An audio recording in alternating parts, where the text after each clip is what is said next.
Hola, mis amados hermanos y amigos.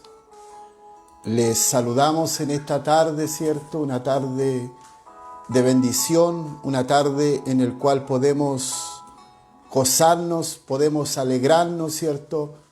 En la presencia del Señor.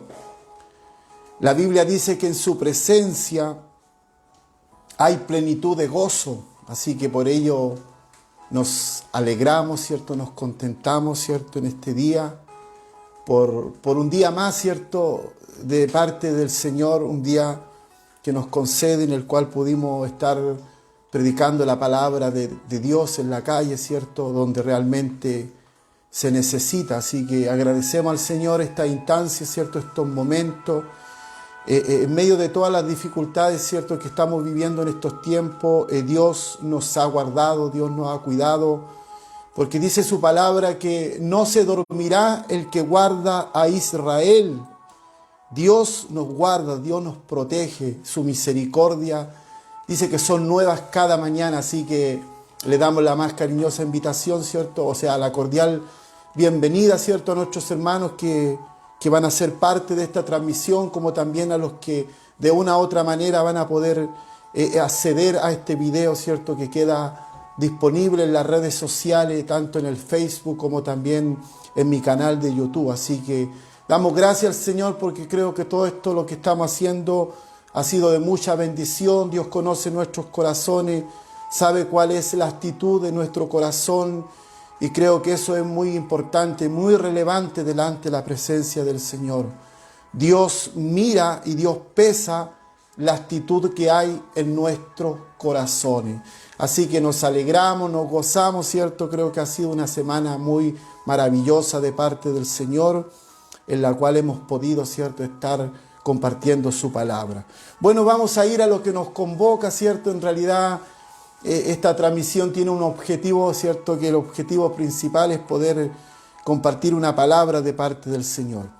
Y en esta ocasión quiero compartir una palabra de Dios que se encuentra en el Evangelio de Lucas, en el capítulo 11. Vamos a compartir del verso 1 en adelante, Evangelio según San Lucas, capítulo 11, del verso 1 en adelante. Le damos lectura en el nombre poderoso de nuestro amado y buen Salvador Jesucristo. Dice así: Aconteció que estaba Jesús orando en un lugar, y cuando terminó, uno de sus discípulos le dijo: Señor, enséñanos a orar, como también Juan enseñó a sus discípulos.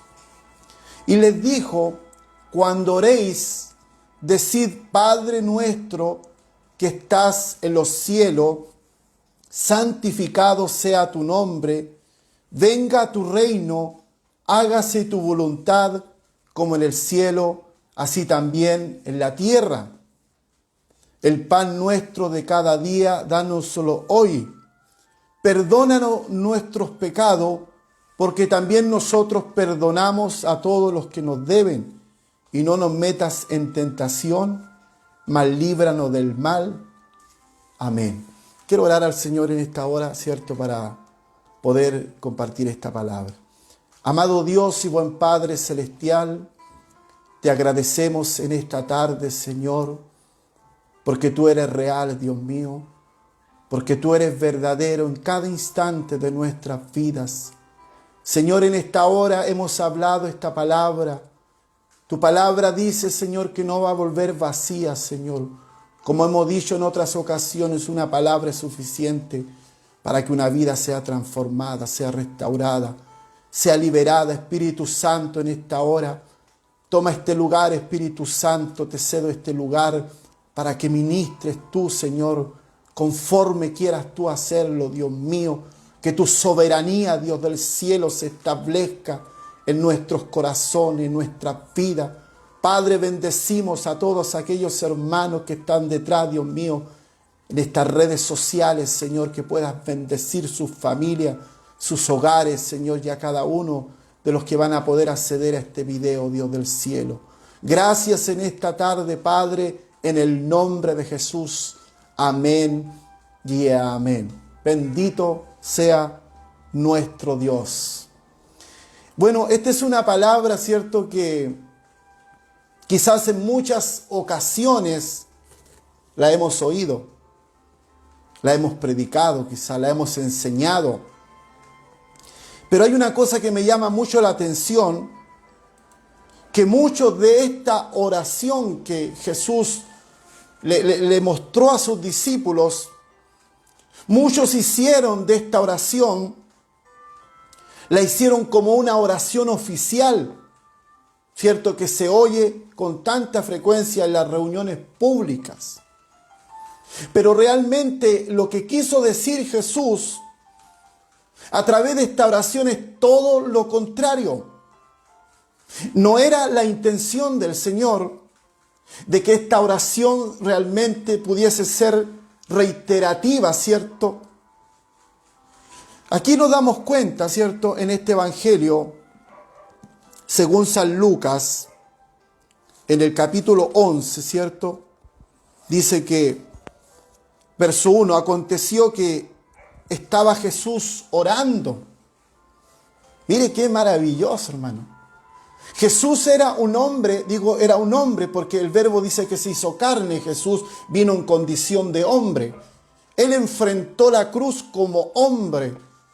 Recuérdese que dice en el libro de Filipenses que se despojó a sí mismo, tomando forma de siervo, hecho semejante a quienes, a los hombres. Tomó una posición de hombre. Y como hombre venció el pecado, y como hombre venció la muerte, y como hombre obedeció al Padre a plenitud, a cabalidad, una obediencia absoluta. Jesús dice, aconteció que estaba Jesús orando, porque Él también tenía las mismas necesidades que tienes tú, que tengo yo. Él no pasó por alto nada. Hebreo dice que Él fue tentado en todo según nuestra semejanza, pero sin pecado. Entonces ese ejemplo que Jesús dejó, ¿cierto?, esa forma de vivir es para que nosotros podamos entender que sí se puede vivir para Cristo, que sí se puede vivir para Dios, que sí se puede vivir apartado para Dios. Aconteció que estaba Jesús orando. Hablamos en algunas ocasiones de que Jesús comenzó su ministerio orando. Y también lo terminó orando. Bendito sea el Señor. Qué importante la oración. La oración es una conversación con Dios, es un diálogo con Dios, es una comunión con Dios. Dice, aconteció que estaba Jesús orando en un lugar. Eso era algo habitual para él, ¿cierto? Él tenía una vida de oración. Y muchos hombres que impactaron reinos, naciones y que tocaron muchas multitudes, mucha gente, si usted puede indagar en la Biblia, se va a dar cuenta que fueron hombres de oración. Y producto de su comunión y de su relación con Dios, pudieron llegar a muchas personas. Bendito sea el Señor. La iglesia en estos tiempos no tiene un impacto como tenía la iglesia primera, no tiene los mismos resultados, no tiene los mismos frutos por lo mismo, porque no es una iglesia de oración. La iglesia primera, la iglesia primitiva, era una iglesia de oración, era una iglesia que buscaba a Dios en medio de la dificultad, de las circunstancias, independiente de las situaciones. Ellos tenían una comunión estable con Dios. Jesús exactamente lo mismo. Entonces aconteció que estaba Jesús orando en un lugar, dice, y cuando terminó, uno de sus discípulos, le llamó poderosamente la atención. La atención, cómo Jesús oraba, cómo Jesús tenía esa comunión con el Padre. Y este discípulo no estaba simplemente, ¿cierto?, preguntando cómo orar. No estaba diciéndole en sí al Señor, porque dice, aconteció que estaba Jesús orando en un lugar, y cuando terminó, uno de sus discípulos le dijo, Señor, enséñanos a orar, como también Juan le enseñó a sus discípulos. Pero el punto aquí es que este discípulo no estaba simplemente preguntando cómo orar. Recordemos que el Señor le había presentado o le había expuesto, en resumen, en el Sermón del Monte, ¿Cómo se podría orar? Y eso lo encontramos en el Evangelio según San Mateo, capítulo 6, verso 5, verso 6, verso 7. Miren lo que dice Mateo capítulo 6, verso 5, para que podamos ir entendiendo. Dice, cuando ores, Jesús ya le había dado un resumen, le había dado más o menos una inducción, ¿cierto? Una instrucción a grandes rasgos cómo debían ellos orar, cuál debía ser su actitud delante del Padre a través de la oración. Porque para poder llegar al Padre a través de la oración, tiene que haber en nosotros una actitud en nuestros corazones. Muchos discrepan, ¿cierto?, en la posición física. Muchos dicen que una oración de pie no es válida. Muchos dicen que la forma correcta es orar de rodillas. No importa la posición física. No importa la postura del cuerpo. Lo que importa es la postura del corazón, porque tú y yo podemos estar de rodillas, podemos estar doblegados físicamente, pero nuestro corazón puede estar de pie. No puede estar sujeto a la oración, a la comunión con Dios. Entonces, cuando el discípulo, ¿cierto?, le dice, enséñanos a orar como también Juan enseñó a sus discípulos. Aquí este discípulo reconoce también que Juan era un hombre de oración, como lo era Jesús, como lo fueron los apóstoles. Pero el punto es que no le estaba en sí diciendo, ¿cierto?, enséñanos a orar. Simplemente vio la forma de cómo él estaba orando. Él quería realmente conectarse con esa comunión que tenía Jesús con el Padre, que era realmente muy relevante. Entonces aquí podemos corroborar en Mateo capítulo 6 de lo que le vengo diciendo en el versículo 6 y 7. Verso 5 dice Jesús, ¿cierto?, en el monte, ¿cierto?, ahí en el gran sermón del monte, en una de sus expresiones dice, cuando ores, ¿ve?, no seas como los hipócritas, porque ellos aman el orar en pie en las sinagogas y en las esquinas de las calles. Alguien podrá decir, aquí Jesús nos está diciendo que no debemos orar en todo lugar. No, no está diciendo eso. Eso no es el enfoque, hermano. Si seguimos leyendo, dice, no sea cierto, dice, como los hipócritas, porque ellos aman el orar en pie en la sinagoga. La sinagoga era un lugar de reunión de los judíos, ¿cierto?, en las esquinas de las calles. El punto era que para ser vistos. ¿Se da cuenta que tiene que ver mucho con la actitud del corazón? Entonces, eso fue lo que en el monte, ¿cierto? En el monte, ¿cierto?, de la bienaventuranza, Jesús le reprocha, le dice, para ser vistos. Y no es que se esté contradiciendo la Biblia, porque también dice en Primera de Timoteo, en el capítulo 2, en el verso 8, dice el apóstol Pablo a Timoteo, un hijo en la fe, un hijo que él había engendrado, ¿cierto?, mientras él predicaba el Evangelio, dice, quiero pues que los hombres oren en todo lugar. Y aquí vemos que Jesús dice, ¿cierto?, cuando oren no seas como los hipócritas, porque ellos aman el orar en la sinagoga, en la esquina de las calles, para ser vistos. Ese es el problema. Para ser vistos, para ser reconocidos por los hombres. Entonces Timoteo capítulo 2, verso 1 de Timoteo 2, 8 dice el apóstol Pablo a Timoteo y a la iglesia, quiero pues que los hombres, cuando habla de hombre habla de mujer, oren en todo lugar. Dice, levantando manos santas sin ira y contienda. Entonces, ¿qué puse yo ahí? Entre paréntesis, una actitud del corazón correctamente. Eso es lo que Jesús está reprochando en esta ocasión. Dicen, para ser visto. No está diciendo no ores en una esquina, no ores en un lugar, en un espacio público, no ores en un lugar, ¿cierto?, donde puedas estar. Todo lo contrario, dice, quiero que pues que los hombres oren en todo lugar, pero sí levantando manos santas, sin iras ni contiendas. Es decir, con un corazón limpio, con un corazón puro. Y es más, la Biblia dice, ¿quién entrará al lugar santísimo? Si esto es algo tremendo, hermano. Por eso que hay mucha gente que no tiene realmente la revelación de lo que es la oración. Yo conozco la oración por revelación y no por una información, no solamente por teoría, porque muchos saben una teoría de la oración, escuchan que deben orar, oran, pero no tienen la revelación de la oración. Por eso que su vida espiritual es inestable. Por eso que su oración no es permanente. Por eso que no es una oración intensa. Por eso que no es una comunión directa con el Padre. Muchos piensan que la revelación y la gracia y el favor de Dios viene así en un abrir y en un cerrar de ojos. Mas no es así, mi amado hermano. Todo lo que podemos compartir de parte del Señor, estas mismas transmisiones, estos mismos directos, estos en vivo, como usted quiera llamarlo, vienen de una relación con Dios. Si yo no tuviese una relación con Dios, no tendría nada que decir al respecto. Y el fluir y la palabra y la gracia y el favor vienen a través de la relación que tú y yo tenemos con Dios. Si tú y yo no tenemos una relación con Dios, una intimidad con Dios, tenlo por seguro que no va a haber una palabra fresca, no va a haber un fluir de Dios en tu vida. Me llama mucho la atención. Aconteció que estaba Jesús orando en un lugar. Jesús era un hombre de oración, era un hombre que no perdía el tiempo en otras cosas. Horas con Dios y minutos con los hombres.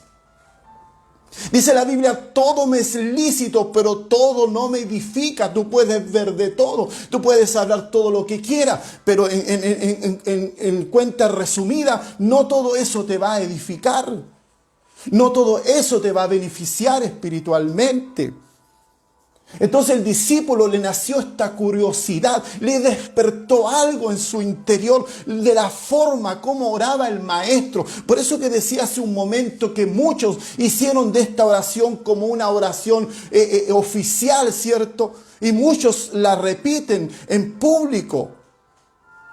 Pero no es lo que Jesús quiso dar a entender. Entonces dice el verso 6 de Mateo capítulo 6, verso 6. Dice, mas tú cuando ores, entra en tu aposento. Es decir, tú tienes que tener un lugar privado entre tú y Dios, donde nadie puede interrumpirte. Es una comunión tú con Dios. Dice, cuando tú ores, entra en tu aposento. Y dice, y cerrada la puerta, ¿ve? Porque tu oración tiene que ser dirigida a Dios y no a las personas. Y cerrada la puerta, ora a tu Padre que está en secreto. ¿Dónde encuentras a Dios? En la intimidad, en el secreto. Dice, ora a tu Padre que está en secreto. Y tu Padre, es decir, nuestro Dios, nuestro Creador, que ve en secreto, te recompensará en público. Bendito sea nuestro Dios. Y aquí dice en el verso 7, dice, y orando no uséis vanas repeticiones, como los gentiles, que piensan que por su palabrería serán oídos. Entonces aquí el discípulo le nació, ¿cierto?, la curiosidad, como él vio a Jesús como oraba. Entonces dice, cuando terminó, uno de sus discípulos le dijo, enséñanos a orar como también Jesús enseñó a sus discípulos. Entonces este discípulo no estaba simplemente preguntando, ¿cierto?, como decía, cómo orar. El Señor había presentado el sermón, lo que acabamos de leer del monte, que resumía cómo se podría orar. Ya Jesús le había dado una introducción de cómo ellos debían orar, cuál debía ser su actitud, cuál debía ser su postura en sus corazones. No estaba, ¿cierto?, el discípulo preguntando por una técnica, ¿cierto?, o un sistema, o una forma, o un ritual, ¿cierto?, que sinónimo de ritual es un protocolar, ¿cierto?, o una liturgia. No estaba realmente dándole a conocer una técnica, ¿cierto?, o un sistema, una fórmula, no sé, una liturgia. No, Jesús no estaba tratando de enseñarle eso. Y muchos enfocaron esta oración de una mala manera. Bendito sea el Señor. Entonces el punto era, ¿cierto?, de que esto realmente fuera una oración como un ejemplo, más que nada un ejemplo. Y el significado de ella es un significado demasiado profundo. El Señor presentó, ¿cierto?, un ejemplo a través de esta oración del Padre Nuestro. Muchos han hecho de esta oración algo rutinario, ¿cierto? Muchos la hablan, la oran, ¿cierto? Pero no saben realmente lo que están diciendo. El Señor presentó esto como un ejemplo. No era la intención, ¿cierto?, de que este se convirtiera en la oración oficial. Muchos convirtieron de esto una oración oficial que se oye con tanta frecuencia en las reuniones públicas. Muchos no saben lo que están orando. Entonces aquí dice una cosa, y le dijo: cuando oréis, decid: Padre nuestro que estás en los cielos. Entonces podemos darnos cuenta que la primera parte de esta enseñanza, ¿cierto?, o de este ejemplo de oración, la primera parte es de adoración, es de exaltación a Dios, porque dice: Padre nuestro que estás en los cielos. No es solamente mi Padre, también es su Padre, mi hermano amado. Pero está hablándole a los cristianos, porque dice la Biblia que a los suyos vino, mas los suyos no le recibieron. Y más a todos los que le recibieron, nos dio ¿qué? La autoridad de ser hechos hijos de Dios. Si usted, amigo, aún no ha confesado a Cristo en su corazón como el único Señor y Salvador, no puede ser parte de esta oración, porque aquí dice: Padre nuestro que estás en los cielos. Es decir, la primera parte es de adoración. Y muchas veces vamos nosotros a la presencia de Dios a través de este medio que es la oración, pero vamos realmente en una forma diferente. Vamos con muchas plegarias, ¿cierto? Llevamos muchas peticiones, pero no hemos entendido que inicialmente es un momento de adoración, es un momento de exaltación delante del Padre, donde dice: Padre nuestro que estás en los cielos, y dice: santificado sea tu nombre. Esa es la forma correcta. La primera parte es de adoración. Santificado sea tu nombre. Y también hay una expresión aquí que dice: venga tu reino. Muchos no saben qué significa venga tu reino. Si hay un reino, mi amado, es porque hay un rey. Y si hay un rey es porque hay un gobierno. Y si hay un gobierno es porque ese gobierno quiere gobernarnos a nosotros. Entonces nosotros debemos orar correctamente. Padre nuestro que estás en los cielos. Hay un momento de exaltación, hay un momento de adoración. Dios está esperando que tú le digas palabras hermosas. Dios está esperando que tú le expreses desde lo más profundo de tu corazón. Pero muchas veces somos mezquinos para expresarnos delante del Señor. La primera parte es de adoración: santificado sea tu nombre. La expresión venga a tu reino expresa el deseo de que la voluntad de Dios se haga en la tierra. Eso es lo que tú y yo debemos pedir. Que la voluntad de Dios se establezca aquí en la tierra. Que la voluntad de Dios se establezca en mi sociedad. Que la voluntad de Dios se establezca en mi nación. Que la voluntad de Dios se establezca en mi región. Que la voluntad de Dios se establezca en mi ciudad. Que la voluntad de Dios se establezca en mi pueblo. En palabras simples, donde quiera que tú estés, tienes que orar para que el reino de Dios, para que el gobierno de Dios venga sobre nuestras vidas. Bendito sea el Señor. Estamos dentro de una lucha, hermanos. Estamos insertos dentro de una lucha entre el bien y el mal, entre el cielo y el infierno, entre Dios y Satanás, el diablo. La Biblia dice que nuestro adversario vino a matar, a robar y a destruir, no vino a otra cosa. Y Él no va a cambiar ese perfil, Él no va a cambiar esa forma. Él sigue haciendo exactamente lo mismo. Él no ha disminuido en esa área. Y tú y yo tenemos que fortalecernos cada día en Dios. Implica acabar con el mal.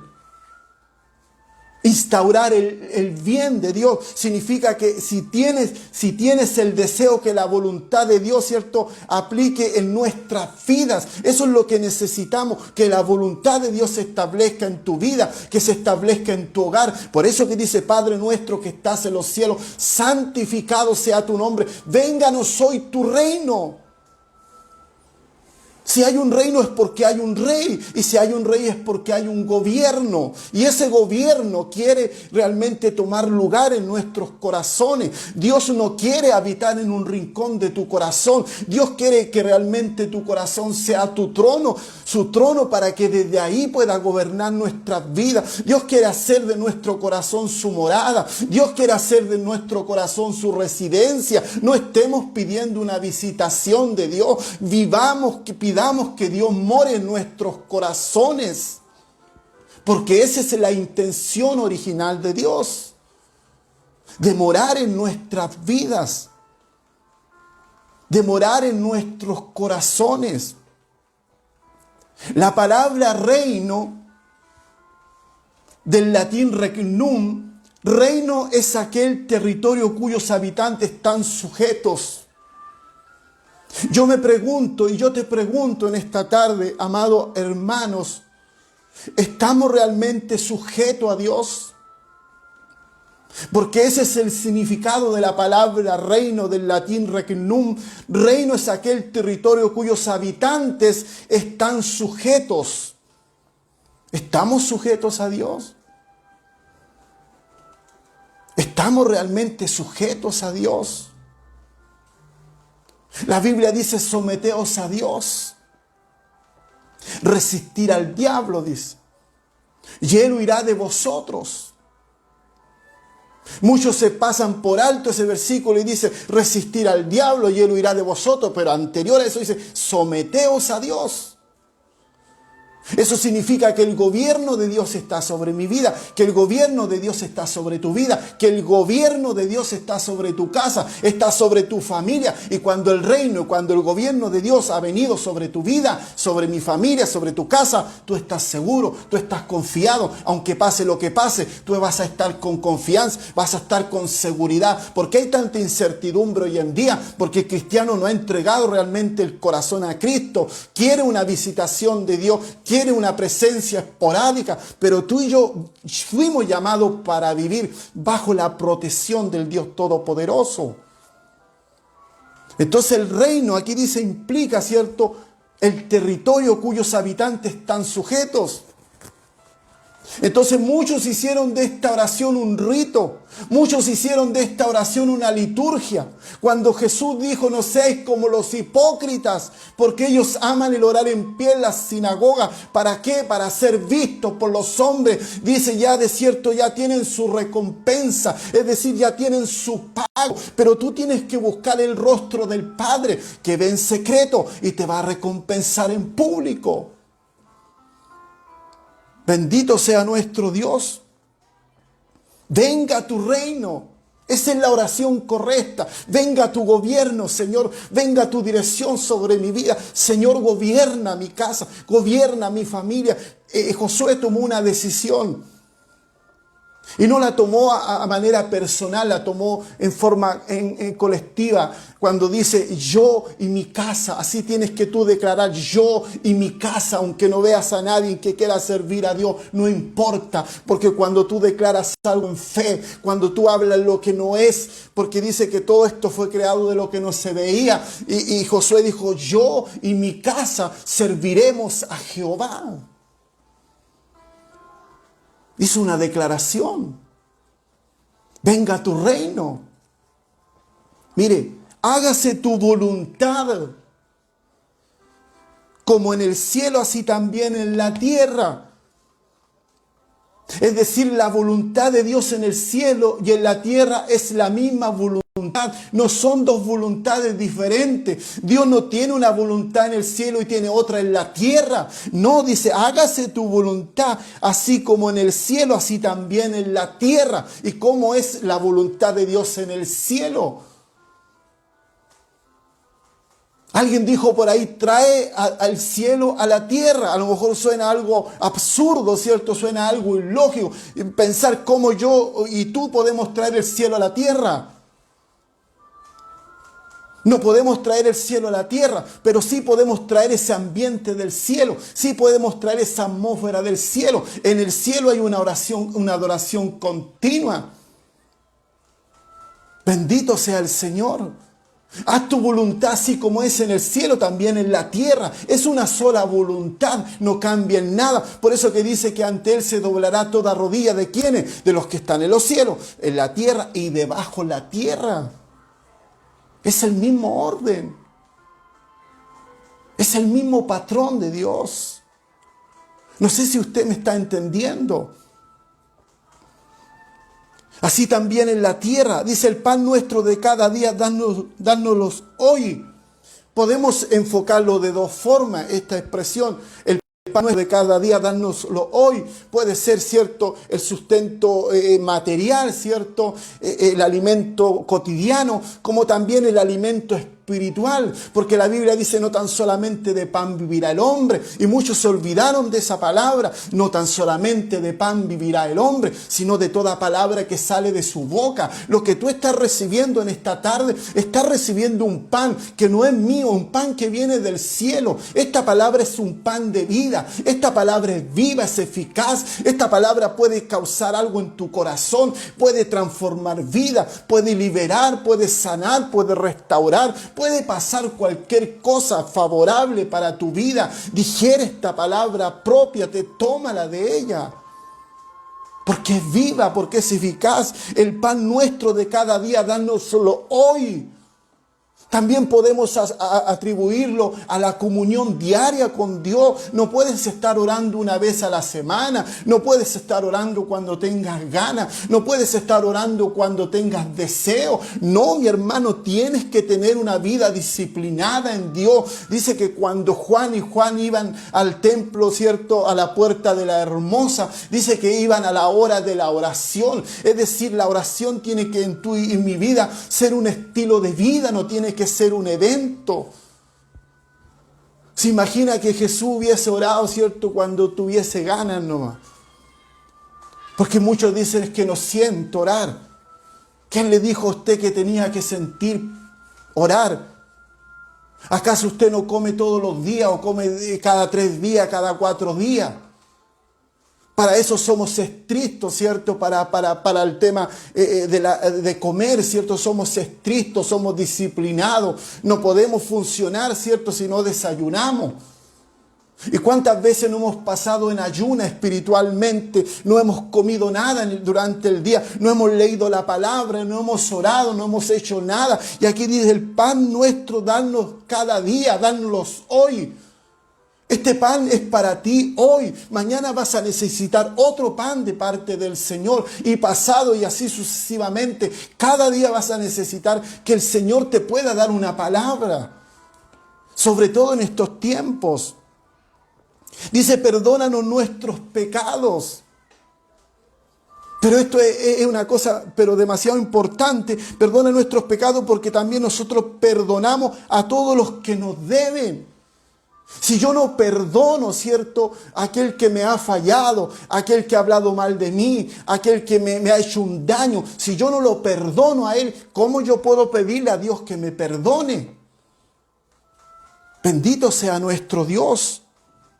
Dice, no nos metas en tentación, mas líbranos del mal. No está diciendo aquí que Dios nos va a inducir, ¿cierto?, a ser tentado. No, porque la palabra de Dios se contradeciría. Mire lo que dice en el libro de Santiago, en el capítulo 1, referente a la tentación. Si hablamos de tentación, en lo que estamos explicando, tentación también se puede entender como una prueba, como una dificultad. Pero la tentación en sí, ¿cierto?, dice en el libro de Santiago, capítulo 1, versículo 13, dice, cuando alguno es tentado, dice, no diga que es tentado de parte de Dios. ¿Por qué razón? Porque Dios no puede ser tentado por el mal, ni Él tienta a nadie. Entonces, cuando dice aquí, ¿cierto?, Jesús a sus discípulos, y le dice, ¿cierto?, que realmente líbranos, no nos meta en tentación, mas líbranos del mal, se está refiriendo a la prueba, a la dificultad, que quizás todos quisiéramos pasar por alto. Pero hay una tentación que está inclinada en el mal, ¿cierto? Cuando alguno es tentado, no diga que es tentado de parte de Dios, porque Dios no puede ser tentado por el mal. Ni Él tienta a nadie. Entonces usted dirá, ¿y por qué yo muchas veces he sido tentado? Mire, aquí está la respuesta, hermano. Dice, sino que cada uno, ve, aquí no hay un tercer culpable, porque la naturaleza nuestra es la naturaleza adámica. La naturaleza adámica, ¿sabe cuál es? Es culpar a otro. Recuérdese que cuando el hombre le falló a Dios, Dios le vino a pedir explicación en el huerto del Edén. Y le dijo a Adán, ¿qué pasó contigo? Y Adán, ¿qué dijo? La mujer que me diste. Y la mujer que dijo fue la serpiente. Y la serpiente quizá no tenía que inculpar. Entonces cuando nosotros actuamos así, estamos actuando bajo la naturaleza caída, bajo esa naturaleza adámica. Y reaccionamos así. Y eso es un instinto del hombre en su corazón, que siempre está buscando un culpable, pero no asumiendo su culpa. Pero aquí la Biblia dice, sino que cada uno es tentado cuando de su propia ve es algo que uno mismo genera, es algo que uno mismo produce. Así como usted y yo producimos cosas, ¿cierto? En el cuerpo, producimos quizás, ¿cierto? Muchas cosas. Producimos el sudor, como en este momento estoy sudando por la calor que hace. Producimos muchas cosas en el cuerpo. Producimos quizá a lo mejor defensa, ¿cierto? En la parte del interior, ¿cierto? Producimos muchas cosas. También el hombre produce cosas en su vida espiritual. Dice, cuando de su propia, ¿ve? Es algo que el hombre mismo produjo. De su propia concupiscencia. La palabra concupiscencia significa deseo, significa apetitos. De sus propios deseos, de sus propios apetitos, es atraído y es seducido. Así viene, hermano. Así trabaja el enemigo. Trabaja con un pensamiento que lo inyecta en tu mente, ¿cierto? Y tú lo comienzas a abrigar, y tú lo comienzas ahí, ¿cierto? A hospedar, y no lo echas fuera, y eso comienza a establecerse en ti. Entonces primero viene la concupiscencia, viene el deseo, viene el apetito, ¿cierto? Y es atraído, es seducido. Después cuando el hombre es seducido, está, ¿cierto? Como embrujado, como dice el apóstol Pablo, dice a la iglesia de Galacia, dice, ¿quién os fascinó? Y el sinónimo de la palabra fascinar significa embrujar. Hay mucha gente embrujada, hay mucha gente, ¿cierto?, que está seducida por el enemigo, ¿cierto?, y está desenfocado de las cosas de Dios. Dice, y entonces la concupiscencia, ese deseo, ese apetito, es algo poco que vino al corazón, ¿cierto?, después que ha concedido, después que se ejecutó, después que se cometió, ¿cierto? Y se practicó, dice que da a luz el pecado. Entonces podríamos decir que la tentación es como un embarazo, hermano. Es como un embarazo, pero en el ámbito espiritual. ¿Cuál es el proceso del embarazo, cierto? El embarazo va, cierto, gradualmente desarrollándose, cierto, el bebé paulatinamente, hasta que llega un momento que la mujer pare o da a luz, cierto. El pecado es exactamente igual. El hombre se embaraza de cosas que no le edifican su vida espiritual. Pero aquí cuando Jesús dice, cierto, que debemos orar y dice que líbranos, cierto, no los metas en tentación, no está refiriéndose a que Dios nos va a inducir a eso, no. También la tentación se puede entender como una prueba, como una dificultad. Pero existe la otra tentación, que está patrocinada por el adversario, que está patrocinada por el enemigo de nuestras almas. Tomando en cuenta que en estos últimos tiempos el enemigo va a agotar todos los medios que tenga para poder dañarte, para poder apartarte del camino del Señor, para que tú puedas desistir de servir a Dios, para que tú puedas alejarte de Dios, porque ese es el propósito del enemigo. Pero volviendo a lo que estábamos hablando, mis amados hermanos y amigos, muchos hicieron de esta oración, cierto, un rito. Aquí lo que el discípulo trató de decirle a Jesús y lo que le llamó la atención, no la forma como debía hacerlo, sino de la forma como Jesús oraba. Y Jesús realmente comprometía no solamente su corazón, su interior, sino que también en su oración comprometía todo su ser, comprometía todo su cuerpo. Y eso nosotros lo podemos corroborar, ¿cierto? Cuando Jesús oró en el Getsemaní, dice que Él entró en una oración tan intensa. Era tan intensa su oración, ¿cierto? Que dice que su sudor parecían verdaderas gotas de sangre. Muchas veces nosotros hacemos una oración superficial, ¿cierto? Una oración de conveniencia. Ni siquiera nos tomamos un momento de decir: Padre nuestro que estás en los cielos, Señor te bendigo, Señor te alabo. Y todo lo que pueda salir en ese momento en su corazón. Usted no necesita grandes palabras para expresarse delante de Dios. Solamente Dios quiere una oración sencilla y sincera. No está buscando nada diferente en ti. Muchas veces queremos impresionar a Dios con nuestra oratoria. No, Dios no necesita ser impresionado por ti ni por mí. Dios está buscando en mí una oración sencilla y sincera. Recuerda la oración de Ana cuando estaba en el templo. Dice que ni siquiera abría su boca, era una oración silenciosa, una oración para adentro. Y esa oración fue tan sincera, fue tan sencilla y fue tan real que fue contestada por Dios.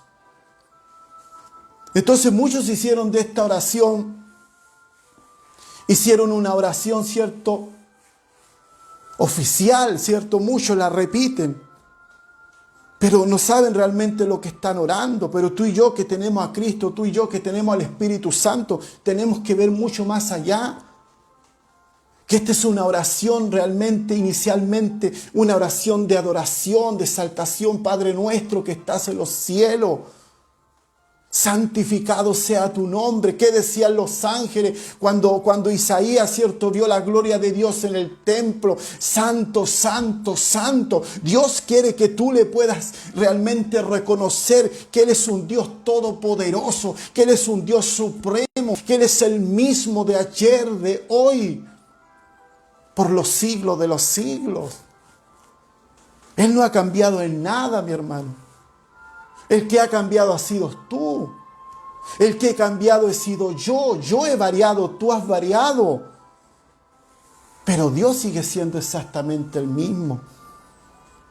Bendito sea nuestro Dios. Que Dios nos bendiga en esta hora. Dios guarda a nuestros hermanos que están conectados. A nuestra hermana Estelita Vega, Dios le guarde mucho, mi amada hermana, junto a su familia. A mi primo también, ¿cierto? Carlos, Dios te bendiga en grandes maneras. Y así a cada uno de los que se han conectado y también los que van a ser parte de esta transmisión, quizá en el video que va a quedar disponible. Tenemos un Dios todopoderoso, hermano. Tenemos un Dios que no ha cambiado en nada. Qué hermoso es ir a la presencia del Señor. Yo disfruto en la presencia del Señor. Yo disfruto lo que oro. Yo disfruto lo que hablo. Disfruto lo que predico. Esa es mi pasión. El discípulo lo que quería era orar con la pasión que lo hacía Jesucristo. Porque cuando el hombre ora con pasión delante de Dios, con pasión por la presencia de Dios, hambre y sed de la presencia de Dios, todos estos hombres que realmente quedaron en la historia, estos hombres realmente que marcaron la diferencia, fueron hombres de oración. Por eso que llegaron a muchas personas. Hoy en día la iglesia no impacta, ¿cierto? Por lo mismo, porque le falta la oración, le falta la comunión. Que Dios nos bendiga en esta hora. Gracias al Señor por poder compartir esta palabra. Quiero orar al Señor y dar gracias a Él. Amantísimo Dios, te doy gracias en esta hora por haberme dado este privilegio, Señor, de compartir esta palabra. Sé que esta palabra ha causado algo en los corazones, las vidas, Señor. Gracias por los hermanos que estuvieron conectados. Gracias por los que no pudieron hacerlo también. Y gracias también por los que no le interesó, Señor, ser parte de esta transmisión. Dios amado, muchas gracias por toda tu misericordia y tu amor. En el nombre de Jesús. Amén y amén. Bendito sea el Señor. Dios le bendiga, Dios le guarde. Nos vemos en la próxima ocasión. Si el Señor no viene antes, bendiciones.